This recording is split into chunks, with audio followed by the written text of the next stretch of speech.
Hello everyone, I am your teacher for this question. Let me explain this question to you. The question says that the internal energy of an ideal gas decreases by the same amount as the work done by the system. जितना work done हो रहा है उतना ही internal energy decrease हो रही है। जितना work done हो रहा है उतना ही इंटरनल एनर्जी डिक्रीज हो रही है।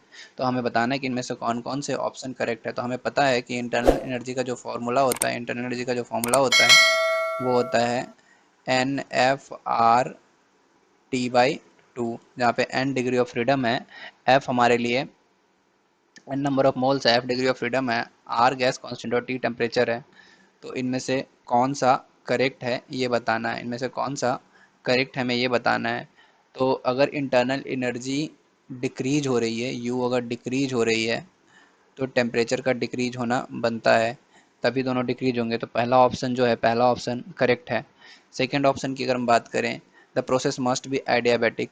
एडियाबैटिक प्रोसेस में क्या होता है कि डेल्टा डेल्टा क्यू जीरो होता है, ये पहला ऑप्शन था। दूसरे ऑप्शन की अगर हम बात करें तो डेल्टा क्यू अगर जीरो है तो डेल्टा यू जो होगा माइनस डेल्टा डब्ल्यू के इक्वल होगा, क्योंकि जो जो भी हमारी कंडीशन को जस्टिफाई कर रहा है। तो बी ऑप्शन करेक्ट है।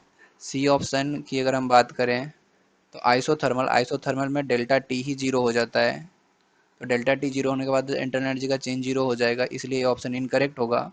और डी ऑप्शन की अगर हम बात करें, द प्रोसेस मस्ट भी आइसोबारिक, आइसोबारिक भी नहीं होगा कि आइसोबारिक में डेल्टा पी जीरो होता है, तो प्रेशर चेंज ना होने की वजह से टेम्परेचर चेंज हो सकता है। और उस इन दैट केस क्या होगा कि वर्क डन जो होगा वो हमारे इंटरनल एनर्जी के चेंज के इक्वल नहीं होगा।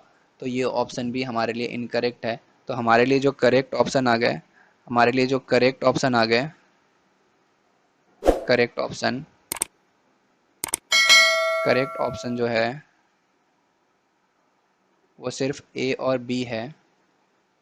ए और बी है करेक्ट ऑप्शन। तो A, temperature must decrease. B, the process must be adiabatic process. For adiabatic process, change in internal energy would be equal to the work done, and temperature must decrease. For decrease in temperature, the internal energy of system would be decreasing.